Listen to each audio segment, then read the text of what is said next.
Okay, we want to know the story of how y'all met. So yes, we really want to know that. Well, let's see. What's the name of the restaurant that we met? And don't be brief. Just actually give good details. Yeah. Harold? Oh, No, I asked you what is the name of the restaurant that we met at. You remember that little A&G. A&G? Okay. We met there What city? in New Orleans. Okay. And we went, matter of fact, he was with somebody else and I was with a friend. And my friend knew the other friend. And You had a girlfriend before you? yeah, he had one. What were you Her name was Belle. We don't And like she that. would sit back and say, "Where you at, Belle? Ding dong." We do not like bell people. But anyway, they offered to take us home, and I didn't like him. It was not. I was not very happy about that, right? Very similar to my parents' story. Yeah, we did not like each other. At least I did. He liked me, and then I guess gradually, he You like her wanted to enough, ask me to go out, and I think one time it was, let's see, he asked me to go, and my dad went on took on a vacation. Your dad was a cop, right? Oh, his dad's Oh, not. okay, got it. Yeah, Oh, that's right. Yeah. Wrong one. right. And we went on vacation, and Okay. I was supposed to be back for Saturday for my date. Well, my dad got as far as Mississippi, and when he got to Mississippi, he sat back and he says, "We're gonna stay over." I said, "Dad, we can't. I have a date." Well, call him and tell him to come on and meet us over here. I said, "Dad, he's got a private line. I don't know it." And so, of course, he comes to my house to get me, and I'm not there Where were you? in Mississippi. Oh, that's right. So people had his nice little tie on. He and was all not that kind of He was not happy. Hey, you want that? stuff. So you went there at the time y'all agreed to, thinking that she was going to be there, and you stood up, huh? That's exactly I how think it was twice I stood him up. Something else had happened. Oh, I'm trying to. I was gone with the guy, I think, and he wanted to go out, and I felt like I needed to tell this other guy that maybe I'm gonna. Sorry, dude, this is done. But we finally made it. We started going. So you stayed in Mississippi that night, and Mhm. he felt stood up. When were you able to reconnect and say, "Oh, I'm sorry, what happened"? I'm trying to remember. I know he was angry, but I don't remember after that. So So what happened to Belle? When did she disappear? I don't know. But he seemed to like a lot of the girls that at my school. Yeah, he went to an all-boys school. I went to a boy-girl school. Okay. And so he seemed like he was dating a lot of girls from my school. Trying to How get close to were you. y'all schools? He was I trying would to not get thought, matter of fact, his school, I grew up about a couple blocks from his school. I actually grew up in New Orleans. Mhm. And then gradually moved to River Ridge, where my parents lived. Okay. That's when I got to high school. Moved over there. People, do you have any comments on this? So, yeah, Well, finish the story. We reconnected by telephone Okay. and set up another date. This time, I was not stood up.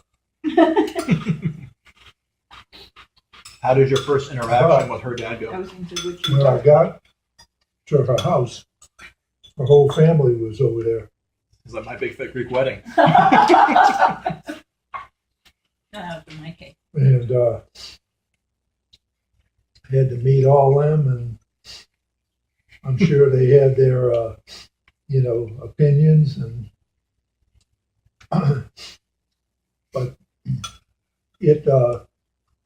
I don't remember where we went out, but it was an enjoyable evening. we didn't have a lot of money. So we, it's like, if you remember Yeah. right, for us to go out, he had to play cards over at school. If you won, we went out. If you didn't win, So your life was a gamble. right. That is funny. Toms back then were really lean, man. Mm-hmm. There was no money, to be had, and any money I made Went to soup up your car? during, like work from any jobs I had. Eventually, when we started going together, I would save the money to bring her up to college and live at LSU with me. So you were always pretty money savvy. Yeah. He even had a car, which I thought, I remember asking my dad, when he asked me to get married, I approached my dad and I said, Harold wants to get married, but we don't have any money. Not really. And he sat back and he said, well, he says, if you wait to have money, you're never going to get married. But then I sit back and I'm thinking, I'm really taking a chance. I mean, we have a car that does not go backwards. And then you stop at a red light and you went off. Now, he has nothing. That's another good story. It was funny. We'd go to the drive-in movies, but have to park on a ramp where you could put it in neutral, and then the car would, automatically go back. That's awesome. My parents, when I was pregnant for your mother, I was due to have her, went into labor, and my dad was in a tizzy. And he did not want me to go in his car. I had to go in his car, and he followed. I'm glad you didn't have it on the way. That's right. And I was scraping paint off of a baby bed for your mother. Oh, really? Yeah. Oh, Trying to really, dress it up and customize it. That's cool. so how was yours wedding? Small. It was just a dinner for the immediate, really close immediate family. So that's all my dad could afford. Gotcha. I bet that was mucho special, though. It was. I mean, Nobody had money back then. You do that. We had this dinner arrangement. It was the same format that my brother and his wife, my brother Joe, had. And I told Dad, Dad, this the dinner, sit down dinner would, be nice. And we went on and did that. That's nice. the only thing my dad felt bad about, he was just before the day we were getting married. Well, I was going to go in his car, and he was going to drive to church. The church was not that far from my house. And he sat back, and he went out and got a limousine because he Oh, that felt is like cool. So at the last minute, he got one. Well, Grandpa was always late. I don't care what he did. And it was always so funny because my dad is a person who's always... Behind you. The paper towel. The church we got married in was a school cafeteria. Really? Yeah. That's neat. You just sit down in little people chairs? Name of the church was Saint Matthew the Apostle. Saint Matthew the Apostle First Oh, book of the New that's- Testament. Mhm. on River Road. Is it And still there?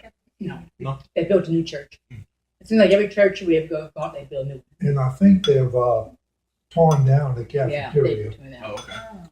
Now, years later, they built a church at that site,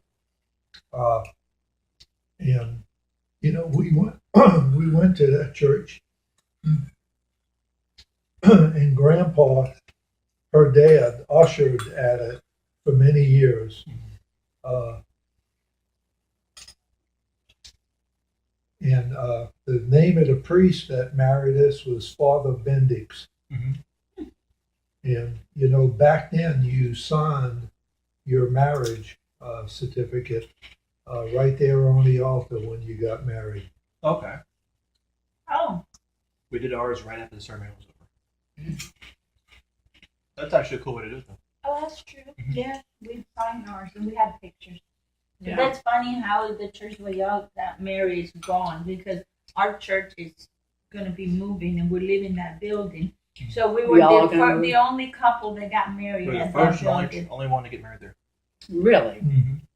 We're moving to the building. They have to the lease Oh. is up and they're not gonna renew it because they're gonna build something new there. Oh, good. So How long did it take between your first date to marriage? How much time was there between? I think I met you my junior year, and then I graduated following year in May and got married in July. Okay, so 2 years? A year or two, Yeah. yeah. Gotcha.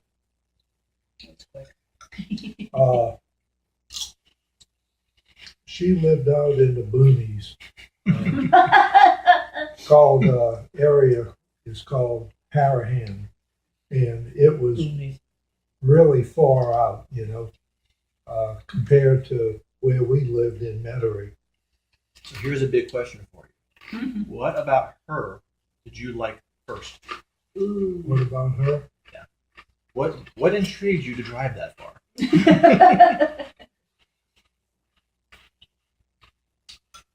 Because she didn't like you. I'm gonna keep looking back to that. I think the thing that attracted me to her is two things. One was her sweetness, and one was her beauty. Good answer. We're worldly, very worldly people, and so it's hard to pass up a beautiful girl. And I wound up, I'd say maybe more attracted to her sweetness than her beauty. It was so funny You because scored points, by the way. Just Yeah. now. it's so funny More because chips for him. when I was going to get married, my dad he was really French. I mean, You're the only one eating them. a French person, and he turned to me. He says, "Diane, why are you going to give up a good nationality like French to marry an Italian?" Nice. So I married Italian. My sister married an Italian, and my brother and my other sister married a French. Oh, that's funny. That's interesting. Yeah. Okay, wow. All right, now you get the same question. Since you didn't like him in it, okay, what did you not like about him? We'll start there. I think Very nice. I think it was his friends he was hanging around with. I think they were kind of wild. Were you wild? Mm-hmm. Might have been. He don't like to talk about that. But he was not. He was wild. Well, after I ask this next question, I'd like to go back to that. I was, like we were talking, I was always an action person. Mhm. So I settle things, quickly. Settled it on at the playground at 3:00. Like my dad? But it's so funny because really in some ways we were different, although yet the same. He played in the band, okay, and but I don't think he really liked to dance. I loved going to dances. Mhm. I mean, I went to dance on Friday night, Saturday night, Sunday. Yeah. But he didn't really like to dance. You would have been a Zumba queen. She is now. Right. So, what flip-flopped you? What made you start liking him? Probably after dating a while, I'm not even quite sure. It just happened. Mm-hmm. So, what made you even agree to go out with him once? I think he kind of. I think he was trying to give him a chance. So he was wooing you for a while. Yeah, and I think you do. You kind of judge, people by, and of course, most of the guys I was dating were kind of in the same school I was, in the same grades, or a year ahead of me, or 2 years. But he was in college when we dated, right? Yeah. I think. Yeah, he was in college. So, it was kind of a whole new deal for me. You know, So it's out of your normal. right. Yeah. That's good. You know, That's very good. Yeah, because I was kind of used to, you know, going that route. So as you started, changing a little bit more, what attracted you to him? I don't remember. And we must have just been something that just all of a sudden just kind of. You think he was all handsome and good looking? Yeah, and I think the other thing, the one thing we did have for a long period of How time, you doing? even after marriage, even if we got married, it was almost like we don't do it now, but we did it when we were younger. Our minds almost went the same way. Gotcha. You know, we kept on for some reason, had that same goal, same. No, we're in sync. Yeah, and it's like, you know, and we kind of like the simple things. Mm-hmm. Yeah, sometimes was our favorite deals after we were married was, and I still think about it. There was two things within our lives that was always great, and one was back in those days you could put kids to bed early, like early, and so by maybe 2 o'clock in the afternoon. yeah, like once a month or so, we couldn't afford to always go out to eat. So we'd buy some steaks and buy some, have potatoes and a bottle of wine and start closing the curtains. Tell the kids it's time to go to bed. They didn't believe this. They went to bed, yeah. It was nighttime. I mean, You just hide all the clocks. No one knows. Now, I know that generation can't do that anymore, So we did that. And I think I used to enjoy that because that's when he really was relaxed. Mm-hmm. And then I found that the other thing was when Steak and Ale was around. I know that place, yeah. Okay. When we stayed here, we sometimes went there. Yeah, and it really was nice because if we wanted a romantic night, we always find a booth and we could get a carafe of wine and the guy would come and ask what we want and we'd say, okay, this is what we want to do, but don't order it until you see us at the salad bar.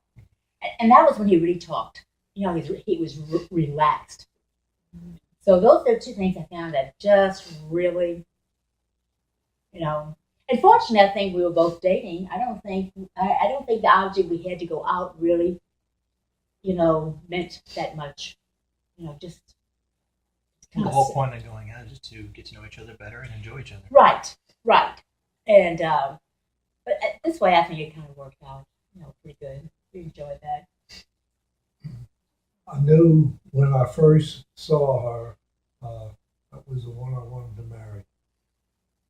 Had no conversation, no, it was just, mental telepathy or something. These days it takes people 10 to 12 years to figure out that question. Slightly off your topic, but on your topic. Did y'all, before you started having kids, did you know how many you wanted? I wanted 6. That's a lot of kids. You agree? Well, it was always so funny. I think, I always tell Harold, I think if we had stayed in New Orleans, we probably would have had a bunch of kids. But we had the first, I don't think we really planned for the first couple of kids. And then I got pregnant, and then I wanted another one. And I always get a big kick out of it because that's another one of those type stories where we sat back and I wanted another one after Harold. And he said, we can't afford one. So we waited like 5 years. And so he came to one day and he says, I got a raise. We can have another baby. So David always sat back and said, this is, and poor David. See, David, because he was so far apart from the other kids, and that one time we had gone to a party and all the relatives are there and really upset with his wife on it. Anyway, in this party, I'm sitting down here and he's talking. And he turns to everybody and he says, I was a mistake.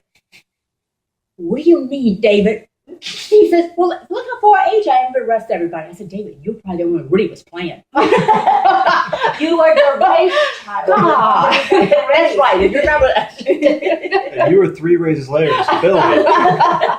And I think I really definitely want one more behind David. He didn't. I guess it's got to be a stopping point. Having kids today, man, is expensive. A lot of commitment, not only to bringing them up, but being able to afford them. Because they're going to grow up, and eventually, you got to put them through college. Well, one thing I think I've kind of learned over the periods of time, and where sometimes I think parents are beginning to make mistakes. You know, like for example, my mother and dad, we had activities at school, okay, and like baseball and basketball, and we did the scouts. My parents never got involved. Okay, we strictly within the groups, you know. Now, sometimes what happens, although for some reason it did not affect me, but I think it bothered my sisters a little bit, to where I kind of came and didn't feel like just because I didn't have, I have to get to my kids.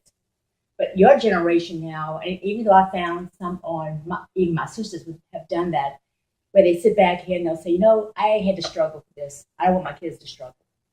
So we end up giving, and Carolyn's son said a real great thing one day. He told his mother, he says, Mom, he says, your generation has ruined my generation because you're always there. We'll take care of the kids. We will give you this, we'll give you that.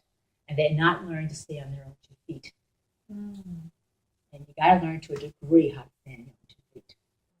Most of the world is getting worse. I mean, we're not going to have, you know, you're not going to properly, companies will not have health insurance. You know, might not have retirement. You have to set all that stuff for yourselves.